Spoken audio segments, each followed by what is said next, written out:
Good morning, students. My name is Suhas Sagarkar. So today new topic English grammar. Not only but also. तर आपल्याला आज बघायचं not only but ऑल्सोचा use काय आहे ते. त्याच्यानंतर आता बघा, आता इथं not only but also use करताना ह्याचे काही नियम्स आहेत. तर हे तुम्हाला नियम लक्षात यायला पाहिजे. पहिल्या वाक्यामध्ये टायर्ड अँड थर्स्टी हे दोन ऍडजेक्टिव्ह आहेत. त्याच्यानंतर दुसऱ्या ह्याच्यामध्ये दोन कॉमन सब्जेक्ट आहेत.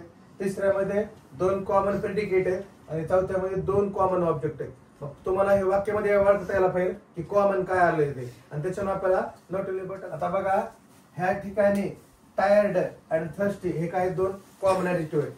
म्हणजे हे दोन काय त्याच्यामध्ये ऍडजेक्टिव्ह आलेले आहेत. तर आपल्याला काय करायचंय, द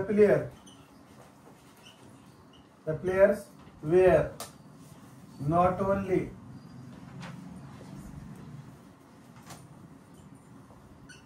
टायर्ड आणि पुढे काय करायचंय, दे वेअर. आता ह्या प्लेयर साठी दे वेअर हे आलंय, समजतंय का, ते काढून टाकायचं आपल्याला. हे टू आणि आल्सो सुद्धा शब्द काढून टाकायचे. म्हणजे काय वाक्य काय, the player wear not only tired but also thirsty. समजतंय का. काय केलं आपण, द प्लेयर वेअर हायचं ठेवलं सब्जेक्ट नंबर पहिलं वाक्यातील, आणि काय केलं, टायर्डच्या अगोदर आपण काय केलं, नॉट ओनली टाकलं, परत टायर्ड घेतलं आणि दे वेअर हे काढून टाकलं. तर ह्याच्यासाठी द प्लेयर साठी परत आलं होतं, तर त्याची पुनरावृत्ती आपल्याला टाळायची. तर त्यामुळे आपण काय केलं, की टायर्डच्या पुढे बट ऑल्सोचा वापर केला आणि थर्स्टी दोन ऍडजेक्टिव्ह अशा प्रकारे आपण नॉट ओनली बट ऑल्सो जोडले. समजतंय का. आता पुढचं वाक्य बघा, ही right drama, he acts them. तो ही ड्रामा पण लिहितो आणि हे कृती पण करतो, असं वाक्य. मग आपल्याला काय करायचंय, आता ज्यावेळेस हे करतात सब्जेक्ट हाय कसा ठेवायचा, he writes not only drama but also act in them. समजतंय. दुसऱ्या वाक्यात काय केलं, दुसऱ्या वाक्यात सब्जेक्ट कॉमन होते, ह्याच्यासाठीच तो ड्रामा पण लिहितो तो आणि कृत्य पण करतो. तर ह्या दोन्ही शब्द ही आणि ही हे सब्जेक्टसाठी झाले होते. मग आपण काय केलं, ही राईट्स नॉट ओनली ड्रामा. समजतंय. आणि पुढे काय केलं, हे काढून टाकलं आणि टू काढून टाकलं आणि तिथं काय केलं, हे वाक्य बट ऑल्सो जोडलं, म्हणजे फुल स्टॉप पडला, दोन वेगवेगळे वाक्य होते. तर त्या ठिकाणी ही राईट्स नॉट ओनली ड्रामा आणि फुल स्टॉप इथला काढला आणि त्या ठिकाणी बट ऑल्सोचा वापर केला आणि ऍक्ट इन देम. समजतंय. तर अशा प्रकारे आपण हे वाक्य जोडलं. तिसऱ्या वाक्यामध्ये काय केलं, the boys took the part in the competition and the girl took part in the competition too. आता बघा, ह्याच्यामध्ये दोन प्रेडिकेट्स कॉमन आहेत. समजतंय का. टूक पार्ट इन द कॉम्पिटिशन आणि took part in the competition too, म्हणजे दोनदा आलंय. मग आपल्याला काय करायचंय, आता ज्यावेळेस बघा पहिल्यांदा काय करायचंय, नॉट ओनली बघा वाक्य सुरुवात आता काय करायची, ज्यावेळेस दोन प्रेडिकेट कॉमन असतील तर वाक्य सुरुवात काय करेल, not only boys but also girl took part in the competition. समजतंय का. आणि टू काढून टाकला आपण. जे वाक्याची पुनरावृत्ती दोन प्रेडिकेट होते त्याच्यामध्ये एकच प्रेडिकेट घेतला आपण. काय केलं, सुरुवातीला नॉट ओनली घेतलं, परत पुन्हा काय घेतलं, बॉयज हा सब्जेक्ट घेतला, परत बट ऑल्सो घेतलं, परत दुसऱ्या वाक्यात सब्जेक्ट घेतला गर्ल आणि एकच प्रेडिकेट घेतलं, took the part in the competition. समजतंय. अशा प्रकारे हे वाक्य जोडलं, not only boys but also girls took the part in the competition, असं लिहायचंय तुम्हाला. परत आता बघा, Pankaj speak Hindi and he speak English too. आता बघा इथं काय केलं, ऑब्जेक्ट कॉमन आहेत, हे ऑब्जेक्ट वेगळे आहेत, हिंदी आणि इंग्लिश. समजतंय का. मग आपल्याला इथं काय करायचंय, पंकज स्पीक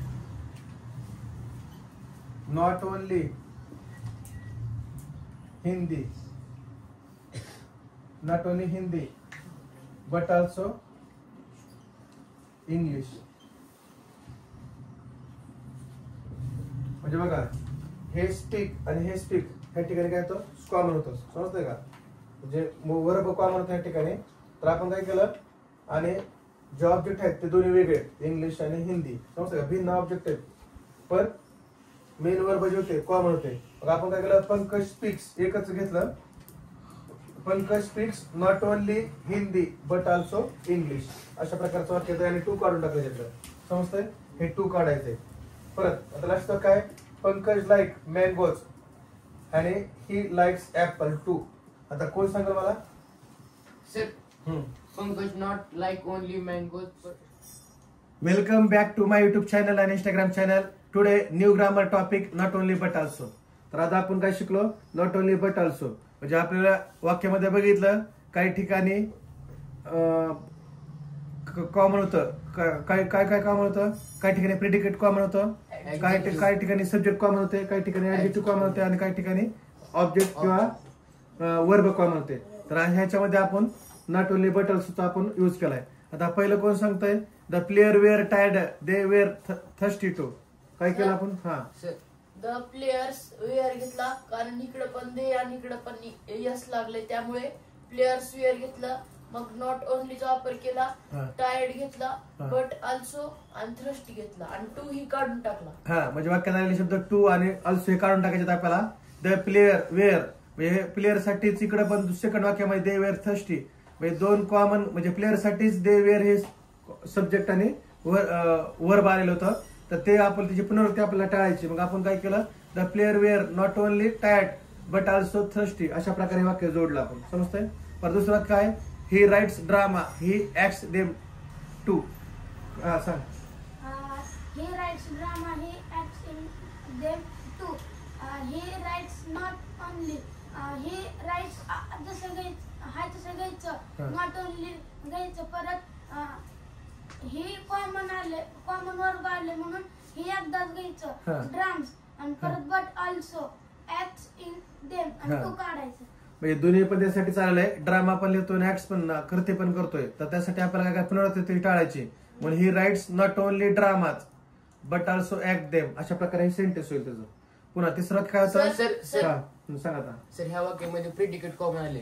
जेव्हा प्रेडिकेट कॉमन वाक्याची सुरुवात नॉट ओनली होती, नॉट ओनली सुरुवात केली, वाक्याचा बॉयज घेतले, तिथनं बट ऑल्सो गर्ल्स दोन्ही सब्जेक्ट घेतले आणि took part in the competition too काढून टाकली. हा, म्हणजे वाक्याची सुरुवात ज्यावेळेस प्रेडिकेट कॉमन येईल, आता टूक इन द पार्ट कॉम्पिटिशन आणि गर्ल पण टूक in part in the competition हे कॉमन आले.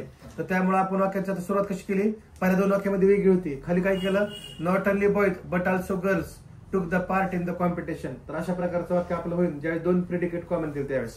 आता खालचं वाक्य आहे बघा, आता Pankaj speak Hindi he speak English too. आता पंकज साठी आलंय दोन गोष्टी काय आलंय, स्पीक स्पीक हे काय वर्ब कॉमन आलंय. समजतंय का? मग काय वाक्य कोण सांगते? हा फराज सांग. पंकज स्पीक आहे तसं घेतलं, हिंदीचा अगोदर नॉट ओनली घेतलं, मग हिंदी घेतलं, बट ऑल्सो इंग्लिश घेतलं आणि टू काढून टाकलं. हा, राईट. म्हणजे आपण काय केलं, Pankaj speak not only Hindi but also English, अशा प्रकारे हे दोन ऑब्जेक्ट जोडले गेले. समजतंय? आणि लास्ट वाक्य काय, पंकज